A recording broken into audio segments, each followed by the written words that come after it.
Have you ever wondered why great minds often seem cursed? Many of the most outstanding thinkers in history have experienced incredible suffering. Nikola Tesla spent his final days in solitude, surrounded by pigeons. The artist Vincent van Gogh, whose work was astonishing, struggled with inner turmoil. The brilliant mathematician John Nash battled serious psychological issues for decades. Even Friedrich Nietzsche was a victim of a nervous breakdown, retreating into silence for 11 years. This is a hidden truth that is rarely discussed. Your mind can be your greatest psychological obstacle. We admire geniuses and strive for knowledge, but we seldom consider the hidden price that those with exceptional intelligence pay. Research shows that individuals with above-average intelligence are more prone to excessive rumination, anxious experiences, and social isolation. Furthermore, brain scans reveal that the same neural networks responsible for deep pattern recognition and abstract thinking, hallmarks of exceptional intelligence, bear a striking resemblance to those that make a person vulnerable to psychological suffering. What if your extraordinary mental abilities simultaneously expose you to risk? Nietzsche was not merely theorizing when he warned against the abyss. He described the psychological danger that arises when your mind dismantles the comforting illusions that most people never question. Could your intelligence be not only a gift, but also a potential burden that you must learn to control so that it does not consume you? Let us explore together the hidden cost of deep intelligence. Why does society so often fail to understand its most insightful members? And do Nietzsche's warnings apply to your own inner world? If you gaze long enough into the abyss will gaze back at you. These words from the philosopher Nietzsche were not just a playful turn of phrase. They were a warning grounded in personal experience about the vertigo that arises when a brilliant mind begins to question everything that was once taken for granted. For people with exceptional intelligence, the abyss is not merely physical, but cognitive. It is that anxious vacuum where traditional value systems collapse under the weight of doubt. When your mind is capable of questioning everything, from religious beliefs to moral norms, from political structures to social standards, you risk losing the mental anchors that help most people maintain their balance. Take the case of Alan Turing, whose algorithmic approach revolutionized the world of computing. Yet this same analytical genius, who was able to crack the Enigma code, could not reconcile himself with the illogical prejudices of his time.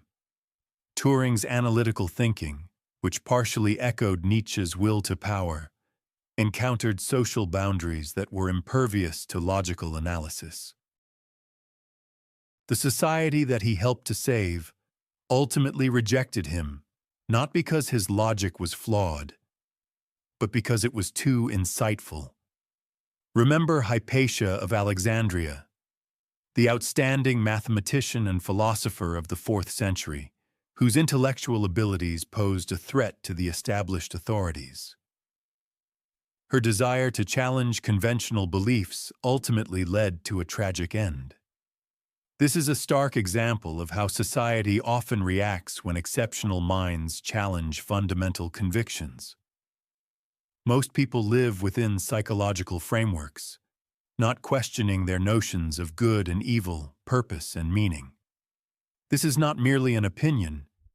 It is a visible structure that supports mental stability. But what remains when exceptional intelligence dispels these comforting illusions? This is what Nietzsche meant when he spoke of the death of God, not only as a religious doubt, but as a profound realization that once absolute values are, in fact, created by humans, leaving us with the daunting freedom and responsibility to create meaning in a world that offers none by default. Isolation, as Nietzsche understood, is the price that genius pays for clarity. When you begin to doubt what others take for granted, you become increasingly lonely. But what if this isolation is not just a curse, but a potential source of the greatest insights? From the depths of knowledge, we turn to perhaps Nietzsche's most personal intuition, the unbearable solitude that accompanies exceptional perception. Look around you. Do you see the same world as others? For exceptional minds, the answer often sounds like a resounding no. And here lies a deep source of psychological suffering that Nietzsche understood from personal experience. To be alone is the fate of all great minds. Schopenhauer noted this feeling, which resonated deeply with Nietzsche. But this isolation is not merely a preference for solitude. It is an existential loneliness in the perception of layers of reality that others do not see. This isolation is not just a philosophical abstraction. It is a neurobiological reality. Recent brain studies show that social rejection activates the same neural pathways as physical pain. When your perception sets you apart, this pain becomes chronic, creating a biological pathway to excessive rumination and anxiety, which has nothing to do with weakness, but everything to do with human evolution. Although Tesla demonstrated this isolating hyper-awareness, his mind could visualize entire electrical systems in perfect detail, envisioning alternating current and wireless technology decades before others could comprehend them. But this same gift of perception made everyday human interaction nearly impossible. The present belongs to them, but the future for which I truly work belongs to me. Tesla's forward-looking perspective echoes what Nietzsche explored in his concept of the Übermensch, a mind capable of creating new values after piercing through cultural illusions. Recall the Indian mathematician Srinivasa Ramanujan, whose extraordinary mathematical intuition produced formulas that, according to him, came to him in dreams.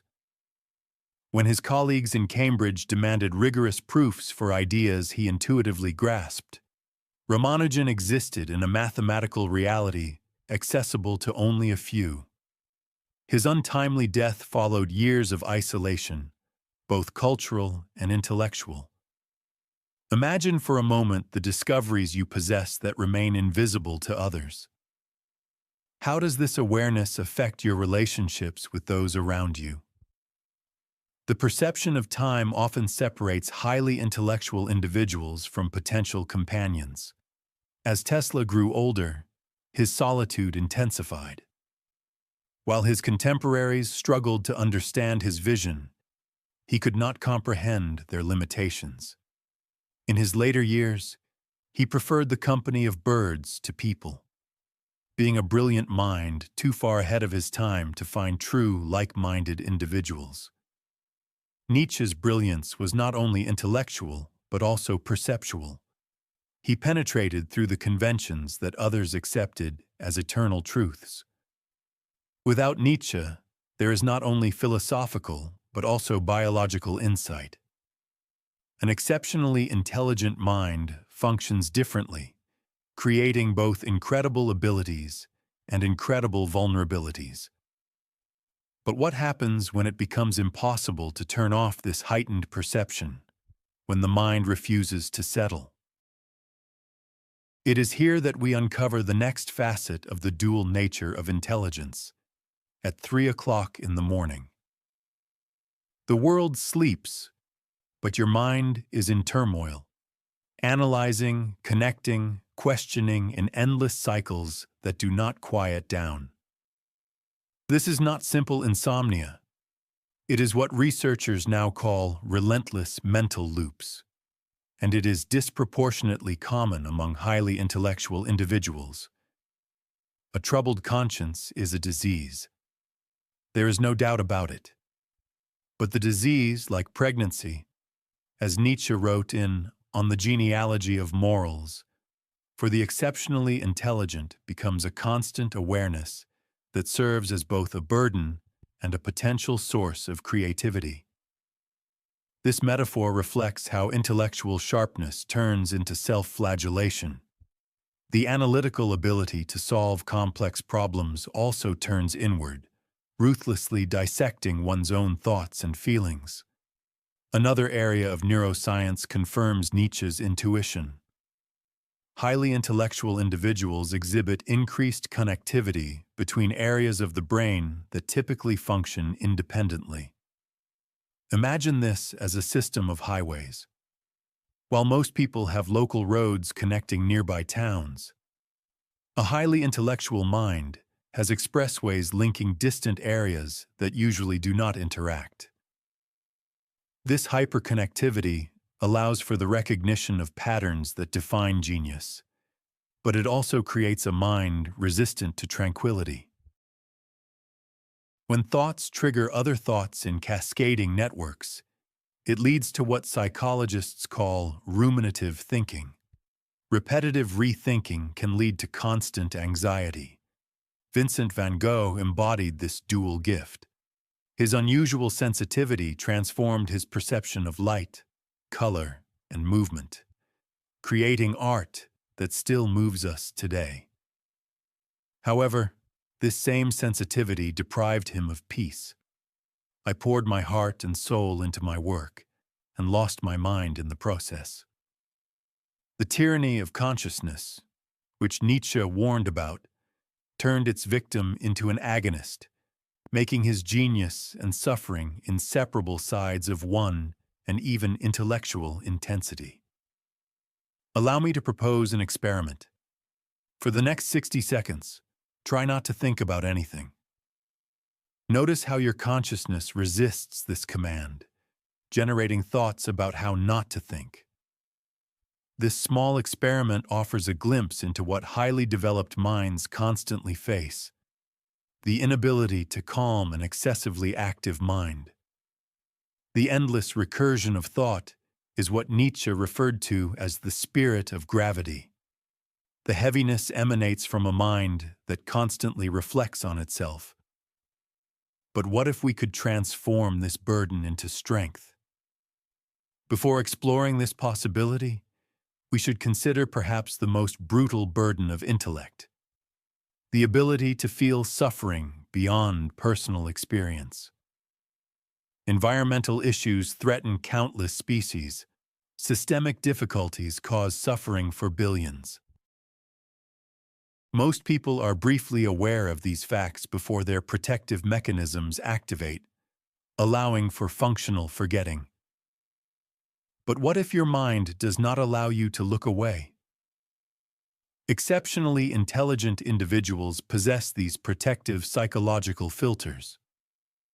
As Nietzsche noted and modern psychology confirms, higher intelligence correlates with greater cognitive empathy, the ability to truly understand the perspectives and suffering of others. This is not merely emotional sensitivity.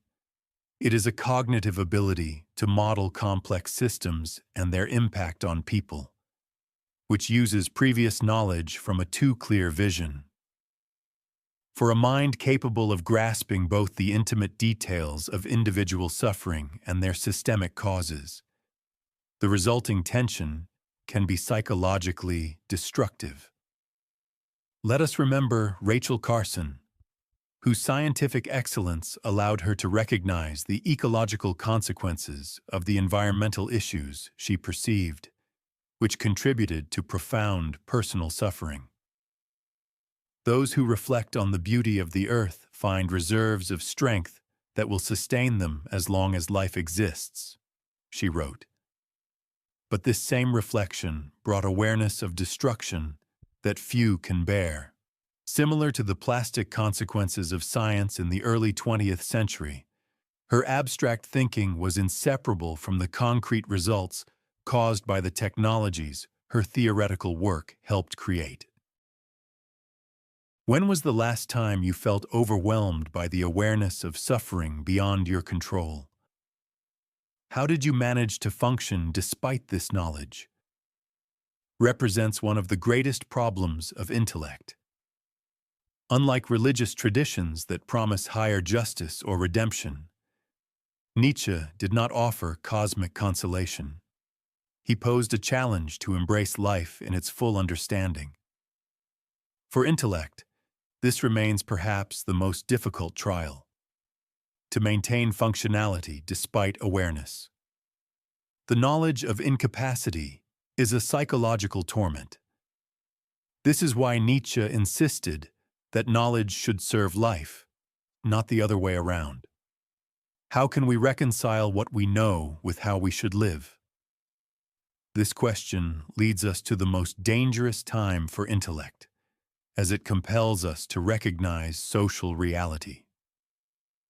In the year 2013, Edward Snowden revealed how technology and ethics led him to the conclusion that people deserve to know the truth. This decision cost him his career, homeland, and personal safety. 5 centuries before him, Galileo Galilei was placed under house arrest for asserting that the Earth revolves around the sun. Different eras, but the same pattern: no to social order. Nietzsche understood this dangerous territory when he wrote in Beyond Good and Evil. He stated that those who fight monsters must be careful not to become monsters themselves. And if you gaze long enough into the abyss begins to gaze back at you. This is a call to reflect and impart your own understanding. Human societies function through shared narratives, not only religious or cultural histories, but also everyday constructs of justice, progress, and meaning. These structures enable cooperation on a large scale, but crumble under close examination. Nietzsche analyzed the tendency to prioritize cohesion over truth. This is not weakness, but evolution. Groups with a strong moral consensus have historically survived better than those that fragmented due to individual judgments. But what happens to those whose intellect does not allow them to accept unfounded consensus? Hagen, a whistleblower, helped reveal how algorithms of platforms influence users. The disclosure of this data meant sacrificing her career and facing serious consequences. Similar to Nietzsche's concept of the free spirit, she chose truthfulness over comfort, confronting the repercussions of stepping beyond accepted narratives. Cognitive dissonance is psychologically challenging for intelligent individuals who see through social constructs but are forced to act within their frameworks. The ability to manage this dissonance without becoming cynical or apathetic is an important skill. The path of the thinker has always been perilous. Nietzsche's genius lay in understanding that this is both incidental and structural. Nietzsche's instincts naturally opposed stabilizing insights. What if these very difficulties could become the source of your greatest achievements? Exceptional intellect. This is not just a heavy burden. In the deepest thoughts of Nietzsche, we find that the very same forces that threaten psychological well-being can lead to outstanding creativity. On the 28th of November, 1885, grappling with deteriorating health and rising isolation, Nietzsche wrote to his friend Franz Overbeck, "I am completely astonished, completely captivated. I have a predecessor, and what a predecessor! He discovered Dostoevsky, another thinker who gazed into the abyss and transformed that vision into art." At that moment, through the connections across time and space, Nietzsche experienced what he would later call suffering through form. One must have chaos within oneself to give birth to a dancing star. Nietzsche wrote in Thus Spoke Zarathustra. This poetic insight reflects one of his deepest ideas about exceptional intellect. The very same forces that threaten psychological stability, when properly directed, can give rise to transcendent creativity. Throughout history, individuals have found salvation not in suppressing their intensity, but in redirecting it into creative expression.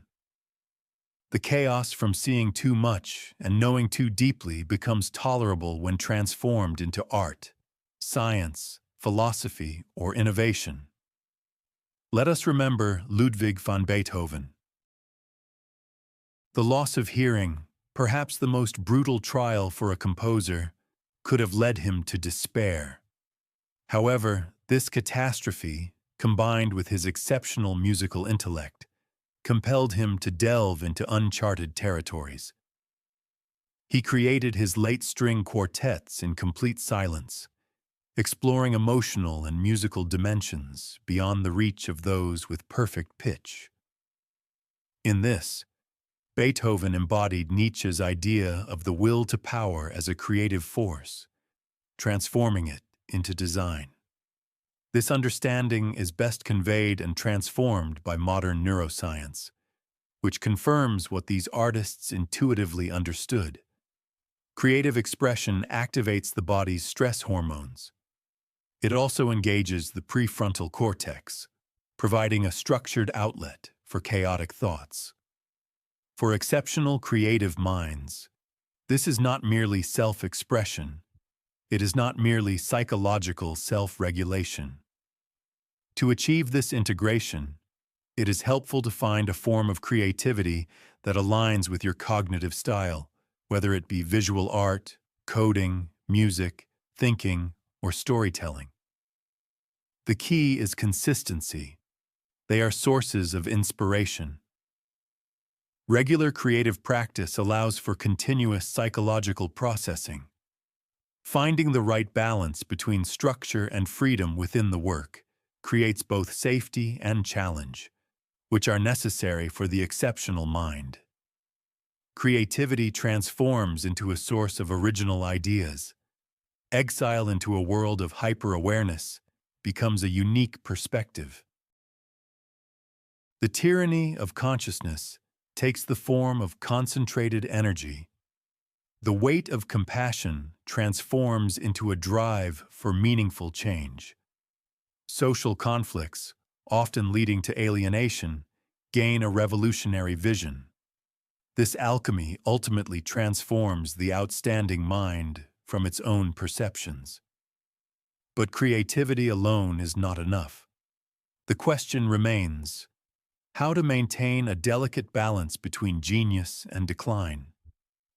The latest wisdom from Nietzsche suggests that the way forward lies not in flight or suppression, but in the constant transformation of chaos into form.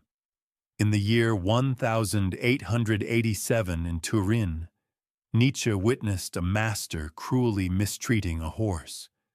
He embraced the animal around its neck, fell to the ground, and no longer regained clarity of mind. The mind that warned others of the psychological dangers of exceptional intelligence ultimately fell victim to those dangers.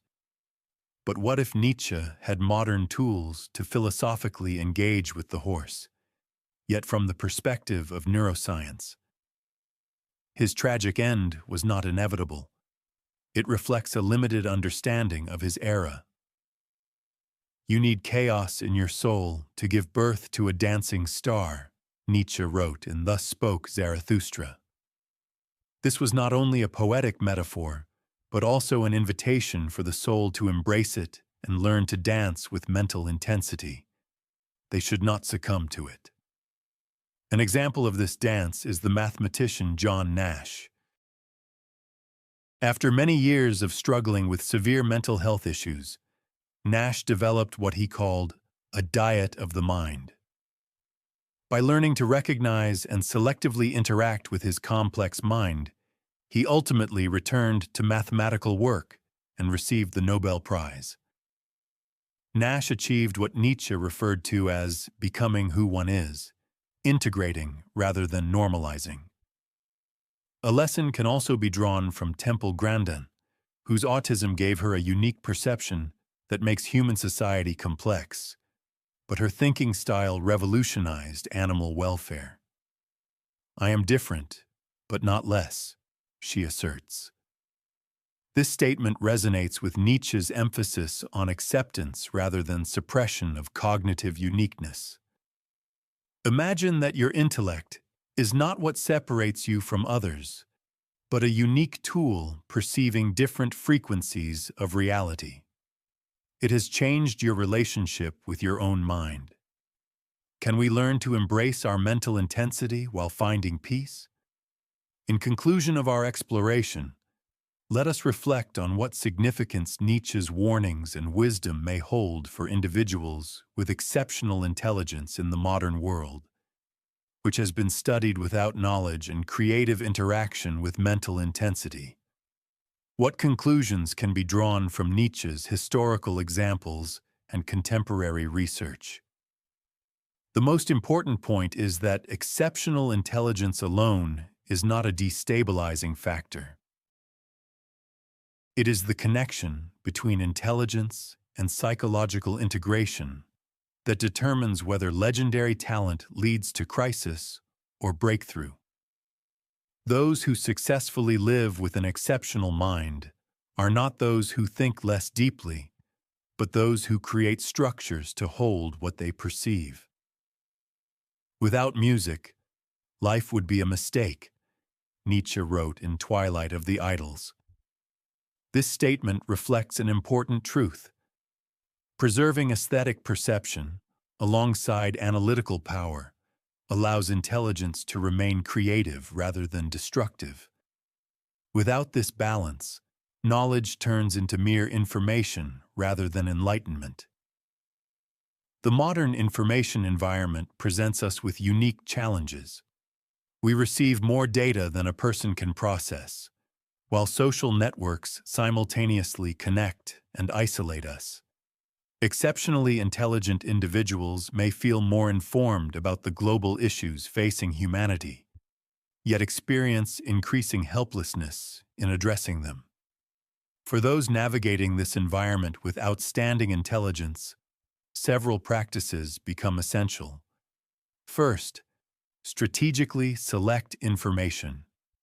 The thirst for knowledge can become overwhelming without clear boundaries. A conscious choice of quality over quantity creates space for deep reflection.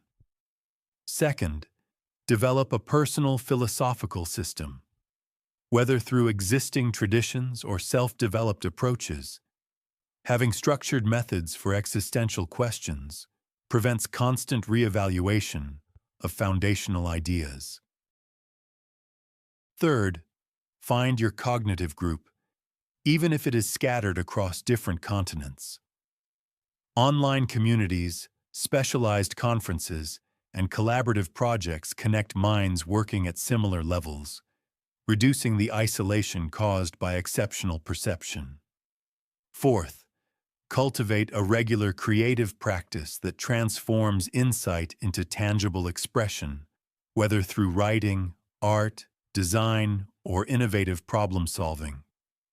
This process of translation integrates what might otherwise remain fragmented perceptions. Finally, remember the highest wisdom of Nietzsche. Intelligence reaches its highest expression not only in critique, but also in creation, not just in seeing what is wrong, but in imagining how things could be better. Have you felt the weight of seeing more than others? Have you struggled to find your place in a world that seems blind to what is obvious to you? If so, perhaps Nietzsche's journey offers not only a warning, but also comfort. In this journey, you are not alone. Many have already walked this path, and your unique perspective can become your greatest gift rather than a heavy burden. Intelligence is not merely a capability, it is a responsibility. Those who see clearly are obliged to create wisely. This is what Nietzsche meant by eternal recurrence. To live in such a way that one could affirm their life eternally, transforming the burden of awareness into the privilege of creativity. In conclusion, I leave you with the words of Nietzsche himself from his work, The Gay Science. The secret to obtaining the greatest productivity and enjoyment from life is to live dangerously. Your exceptional perspective is not a burden to be discarded, but a height to be achieved. The task is not to descend, but to learn to breathe in thin air, to gain resilience not in limitations, but in mastering your unique abilities. If this exploration has been useful to you, please help others discover it by liking and sharing it with those who may find it interesting. In the comments, I would be interested to hear about your own experiences in managing exceptional intelligence, the challenges you have faced, and the practices that have helped you succeed. Until we meet again, remember that intelligence is a wonderful time. Carry it with dignity